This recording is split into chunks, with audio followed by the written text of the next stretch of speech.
था कि ज़मरुद मुग़ल साहब उन तमाम हज़रात का शुक्रिया अदा करते जिन्होंने हल्ला बोल की शुरुआत में उन्हें अपना भरपूर ताउन और अपना भरपूर सहयोग दिया और 1 साल इस चैनल ने मुकम्मल कर लिया है।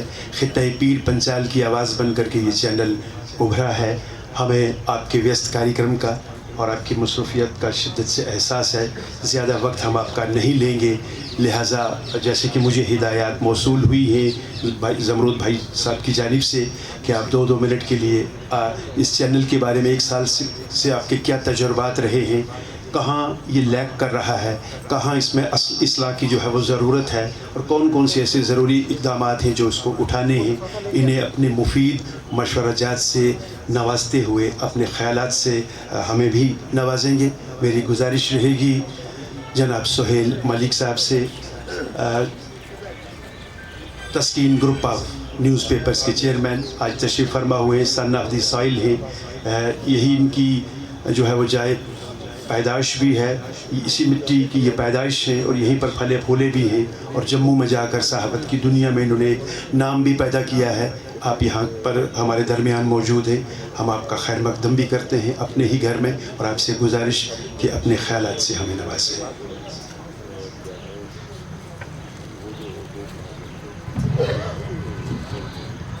Thank you very much sir. आपने सुहेल मलिक बोला, अब मैं काज़मी बोलता हूँ।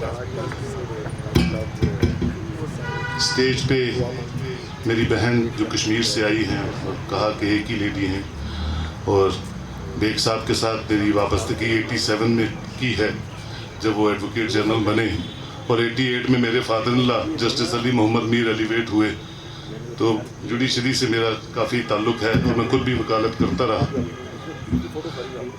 आपका बहुत बहुत शुक्रिया कि आप यहाँ आए और ख़ासकर आज जो अनसर्टेनिटी है जम्मू और कश्मीर के बीच में और जो चीज़ें चल रही हैं, हेट्रेड, उसको दूर करने में, उसमें मोहब्बत भरने में आपका आना बहुत इम्पॉर्टेंट है। कविंदर गुप्ता जी मेरे भाई भी हैं, दोस्त भी हैं, ये मुझे उठा के कहीं ले जाते हैं, ज़बरदस्ती मैं इनको उठा के ले जाता हूँ, तो इनका भी बहुत बहुत शुक्रिया।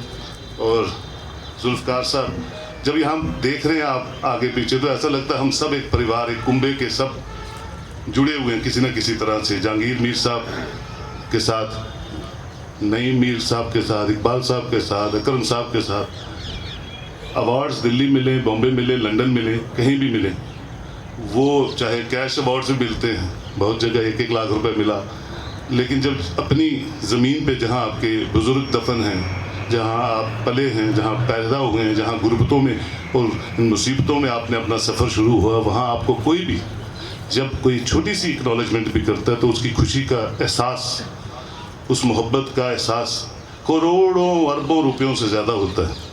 तो मैं ज़मरुद मुग़ल साहब आपको, हल्ला बोल को और आपकी इस कोशिश को अल्लाह ताला कामयाब करे और मैं तहे दिल से आपका शुक्रिया अदा करता हूँ।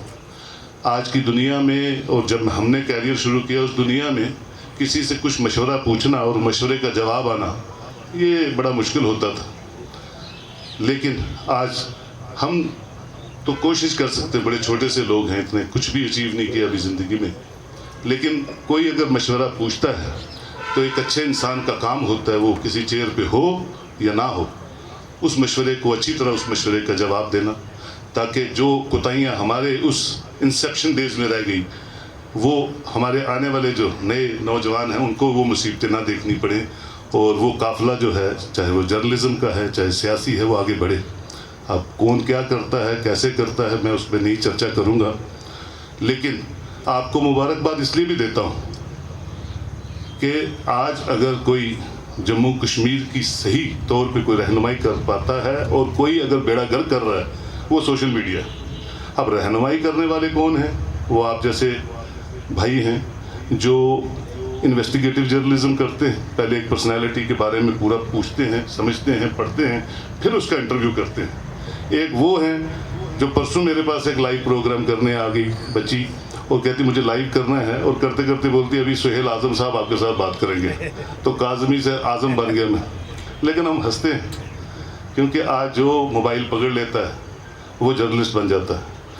बहुत बार कोशिश की जुल्फ़कार साहब, कविंदर जी के साथ भी हम सत्यपाल मलिक साहब से मिले कि कोई लॉ इन्फोर्सिंग एजेंसी होनी चाहिए सोशल मीडिया के लिए, चाहे वो प्रेस काउंसिल से हो, चाहे DAVP से हो, चाहे RNI से हो।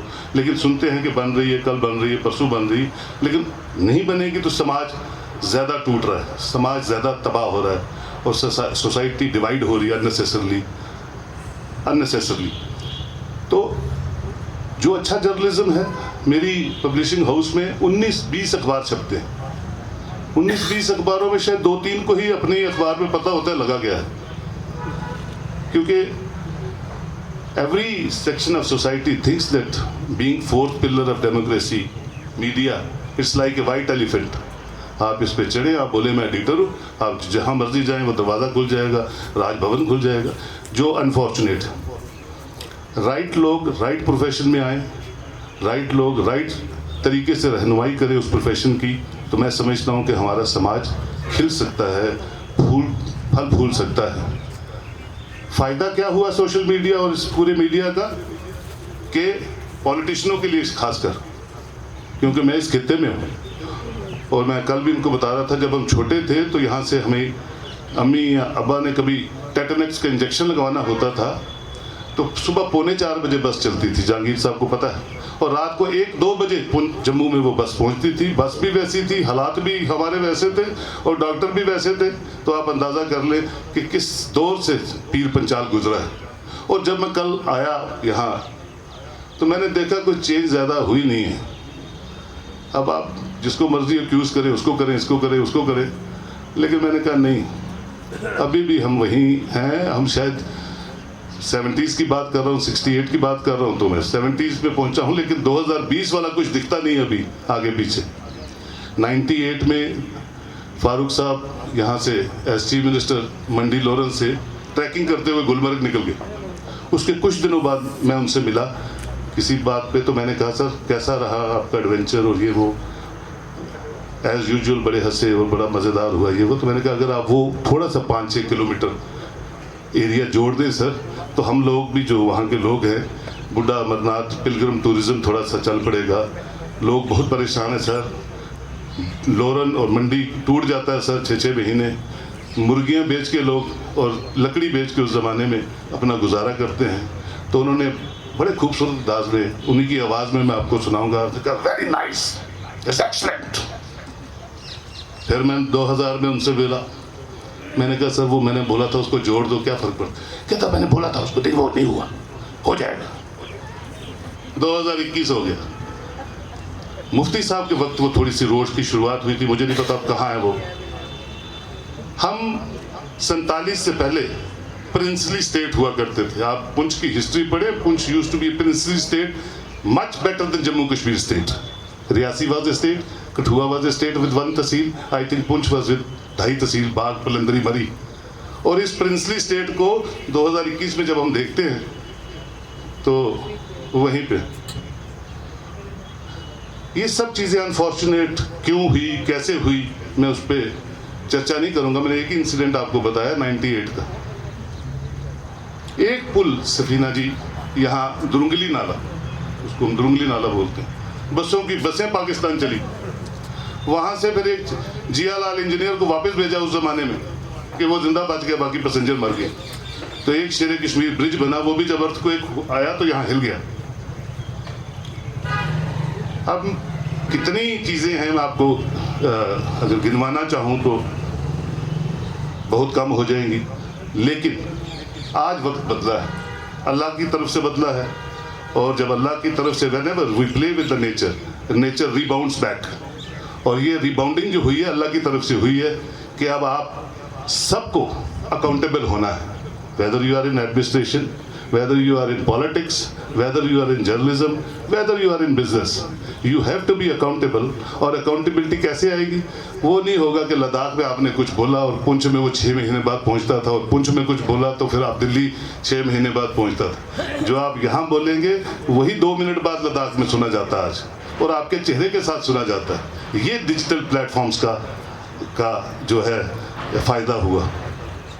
आप यहाँ कुछ बोले वहाँ कुछ बोले, वो नहीं चलेगा, वो हो गया, बदल गया ज़माना। क्योंकि सीरियसली आपको अकाउंटेबल होना है, और फिर लोगों के बीच में अगर लोगों का रिप्रेजेंटेटिव बन के चलना है तो फिर आपको ट्रू सेंस में लोगों की रहनुमाई करनी पड़ेगी, और वो ऐसा ही होगा आने वाले दौर में। मैं जो देख रहा हूँ, हम बहुत सी बातें करते हैं जहाँ जहाँ भी बैठते हैं। मैं किसी पॉलिटिकल पार्टी के साथ नहीं हूँ, ना मुझे इलेक्शन लड़ी है कभी, ना लड़ूंगा, ना मुझे शौक है, लेकिन अपनी बात पूरे जोर से बोलता हूँ और कहता हूँ।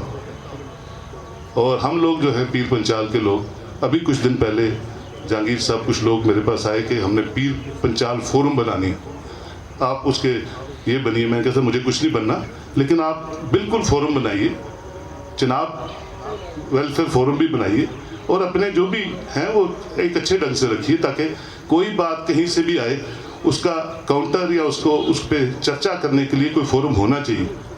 लेकिन बेटर ये होता, ये फोरम तभी बने होते जब हम थोड़े थोड़े जवान हो रहे थे, और अगर हमें अपने खित्तों का दर्द था तो सियासत के साथ फोरम भी चलते रहते, क्योंकि हम चर्चा और डिस्कशंस पे बिलीव नहीं करते। जम्मू प्रोविंस के लोग, हम एक्यूजिशंस पे बिलीव करते हैं, और एक्यूजिशंस पे क्या होता है, हम एक दूसरे को अक्यूज करते रहते हैं, वक्त चला जाता है, सरकार चली जाती है, साल बीत जाते हैं और हम वही रह जाते हैं। ये सब चीज़ें जो है, इनसे बाहर निकलने की ज़रूरत है, शिया सुन्नी से बाहर निकलने की ज़रूरत है, ये जो रीजनल इम्बैलेंसेस से बाहर निकलने की ज़रूरत है। मैं ज़ाती तौर मेरी राय ये है, आप सबकी क्या होगी मुझे नहीं पता है, कोई भी फैमिली तभी ग्रो करती है, कोई सोसाइटी तभी ग्रो करती है जब हम यूनिवर्सल ब्रदरहुड की बात करते हैं, यूनिवर्सल डेवलपमेंट की बात करते हैं, और यूनिवर्सल एक साथ सबको लेके जाने की बात करते हैं।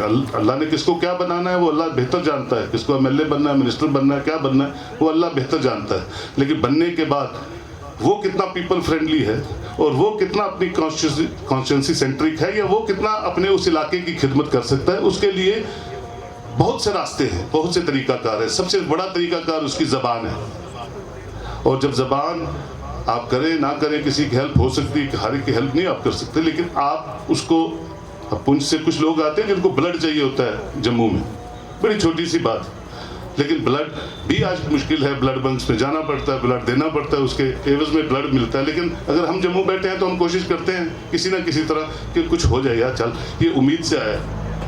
तो ये रिस्पॉन्सिबिलिटीज़ अगर हर सिटीज़न की अपने अपने तौर पे अपने अपने इलाके पे शुरुआत उसकी हो जाए, तो मैं समझता हूँ, अभी बात कर रहे थे अकरम साहब के साथ, तो कितने रोल मॉडल पॉलिटिशियंस पीर पंचाल से निकले।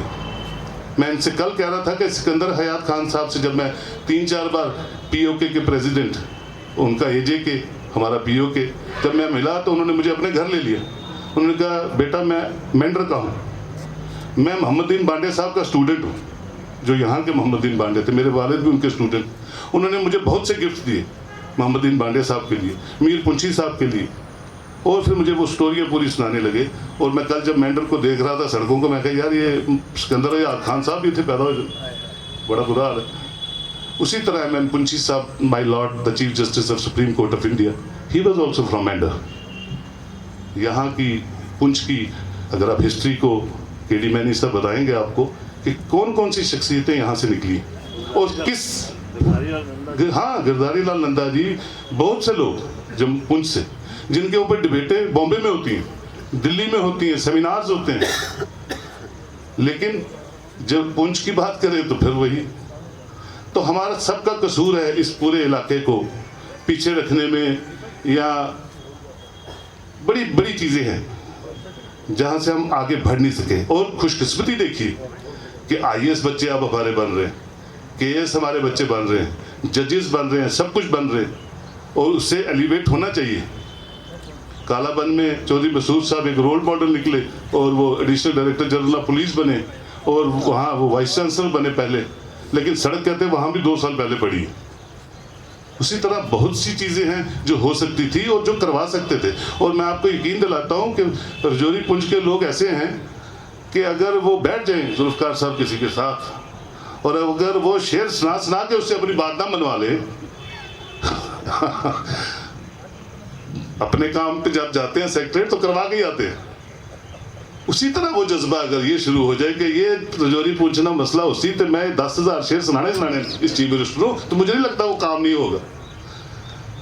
तो दिल को खोलने की ज़रूरत है, दृष्टि को खोलने की ज़रूरत है, और ये सब चीज़ें तभी मुमकिन होती हैं जब इस तरह के कन्क्लेव होते हैं। और मेरी बात सफीना जी श्रीनगर करेंगी, सफीना जी की बात मैं जम्मू में करूंगा, कविंदर जी दिल्ली में करेंगे, तो अपने अपने माध्यम से वो बातें जहाँ जहाँ राइट प्लेटफॉर्म्स पे पहुँचती है असर होता है। कन्क्लेव्स का मतलब ही, डिस्कशंस का मतलब ही यही होता है कि उनका कोई ना कोई रद्द-ए-अमल, कोई ना कोई रिजल्ट ज़मीन पे ज़रूर आता है और उसका फ़ायदा उस खित्ते को, उन लोगों को, उस पर्टिकुलर कम्युनिटी को ज़रूर मिलता है। तो ये सब चीज़ें, बहुत सी बातें हैं, बहुत सी चीज़ें करनी है, क्योंकि अभी मुझे पता है कि जम्मू जाते जाते फिर कमर टूट जाएगी और कब पहुँचेंगे क्या होगा कोई पता नहीं। तो ये चीज़ें नहीं होनी चाहिए थी। हम भी 5 घंटे में जम्मू पहुँच सकते थे अगर आप सब ने कोशिश की होती, ज़बरदस्त कोशिश की होती है। सड़कें बड़ा छोटा मसला है। सड़कें तो मेरे जैसा बंदा 2-4 बनवा गया जम्मू बिना किसी पोस्ट और डिग्री। लेकिन हम यूनाइटेड भी अगर कोई कोशिश करें तो उसका डिविडेंड जरूर आएगा।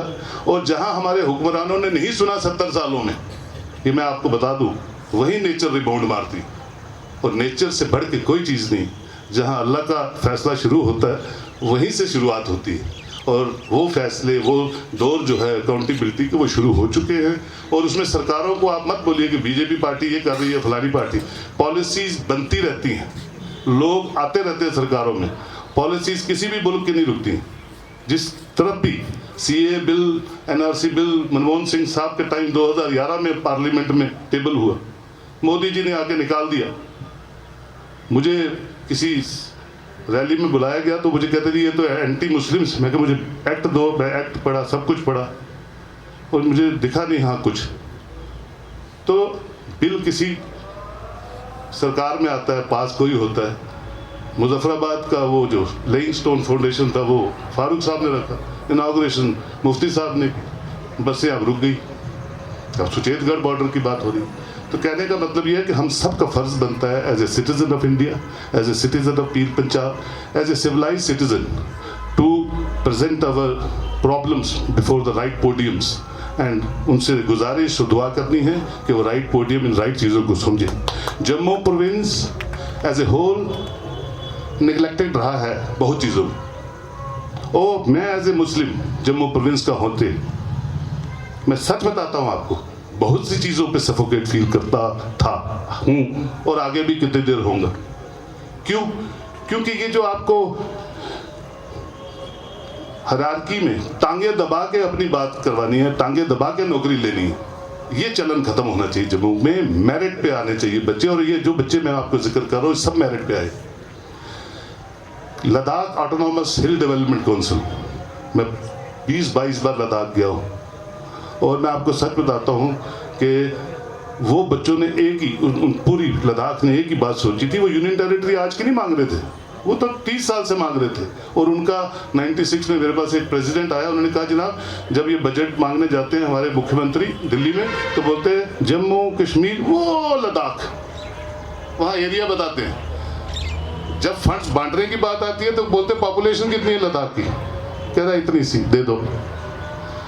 एक ही कंसेप्ट लद्दाख में शुरू हुआ कि जनाब हमारे बच्चे -40 टेम्परेचर को छोड़ के +40 जम्मू की सड़कों पे धूप में 50-50 टेम्परेचर में पढ़ेंगे।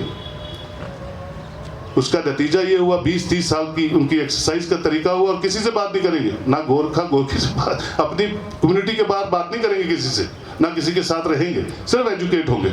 उसका फायदा क्या हुआ? पुनसुख साहब चीफ सेक्रेटरी बने, एक लड़की मैडम वहाँ की DG बनी, ताशी हमारे छोटे भाई जस्टिस बने और वाइस चांसलर्स बने, एम्बेसडर बने और अल्टीमेटली आपको यूनियन टेरिटरी देनी पड़ गई। और आस्ता आस्ता स्टेट भी उन्होंने अपना इंट्रोड्यूस कर दिया और आने वाले सालों में वो स्टेट भी बना लेंगे अपनी, क्योंकि यूनाइटेड यू विन। एक आइडियोलॉजी के साथ आप कुछ काम करते हैं तो इसीलिए आप आगे चलते हैं। तो ये अगर जज्बा पीर पंचाल में आ जाए, हम अपने अपने स्पेस में जो कर रहे हैं वो करते रहें, लेकिन अगर जज्बा आ जाए तो मैं आपको यकीन दिलाता हूँ हुकूमतें यहाँ हों या वहाँ हों वो मजबूर हो जाती हैं। और इस वक्त वैसे ही जो भी सरकारें जहाँ जहाँ भी हैं वो अपनी प्रॉब्लम्स में हैं, वो एक रास्ते ढूंढती हैं कि अच्छे लोग आगे आए, अच्छे लोग आगे नहीं आ रहे हैं और अच्छे लोग आके बताएं कि करना क्या है, क्योंकि 2-3 साल तो वैसे ही वेस्ट हो गए। और आगे कितनी देर वेस्ट होना है। अब डिलिमिटेशन कमीशन की रिपोर्ट शायद आपके पब्लिक डोमेन में आ रही है महीने के अंदर अंदर 2 महीने के लिए कि उसके पे अपना ओपिनियन दीजिए, और मैं आप सबसे कोशिश कहूँगा कि अपने ओपिनियंस दीजिए as legislators, as senior people. आप अपने व्यूज़ दीजिए ताकि वो सुने, वो चेयरमैन के इसमें क्या चीज़ें हैं जिससे रीजनल इम्बैलेंस और रिलीजियस इम्बैलेंस खत्म हो जाए, और फिर पता नहीं 25 साल बाद लिमिटेशन होगी। तो ये प्रॉब्लम जो है मैंने आपके सामने रखी हैं, और बातें बहुत हैं, लेकिन अभी कविंदर जी को भी बोलना, फिर हमें निकलना है। लेकिन जमूरुल मुगल साहब, आपकी फैमिली, आपकी टीम और यहाँ ऑर्गेनाइज़र जितने भी हैं, आपका बहुत बहुत शुक्रिया। अगर मैंने कुछ गलत बोला हो तो मुझे माफ़ कीजिए, लेकिन मैंने गलत नहीं बोला, दिल से बोला है, और इसको आप ज़रूर सुनिए और इस पर अमल कीजिए। Thank you very much. अदा अपने मादरे वतन पुंछ की हालत ज़ार पर दुख और मायूसी का इजहार करते हुए अपने ख्यालात का इजहार फरमा रहे थे सोहेल काज़मी साहब। तो काज़मी साहब, आपने शुरू में हेटर्ड की बात की, माहौल की बात की, और आज जो मौजू है यहाँ पर आज डिस्कशन का वो भी है current political scenario in J&K। तो हेटर्ड की बात करें तो किसी शायर ने कहा है कि दुनिया ये मोहब्बत को मोहब्बत नहीं देती, इनाम बड़ी चीज़ है कीमत नहीं देती, और देने को तो दे सकता हूँ मैं भी उसे गाली, लेकिन मेरी तहज़ीब इजाज़त नहीं देती, लेकिन मेरी तहज़ीब इजाज़त नहीं देती। जो मुकर्रीन से हैं उनसे मेरी गुजारिश है, जो मुझे हिदायत मिली है ज़मूरुल मुग़ल साहब की जानिब से, कि आप थोड़ा इख्तिसार से काम लेंगे, क्योंकि पैनल डिस्कशन में भी आपको शमूलियत करनी है। मैं नहायत एहतराम के साथ साबिक़ वज़ीर चौधरी ज़ुल्फ़िकार साहब से गुजारिश करूँगा माइक पर तशरीफ़ लाएँ और अपने ख़यालात से हमें नवाज़ें।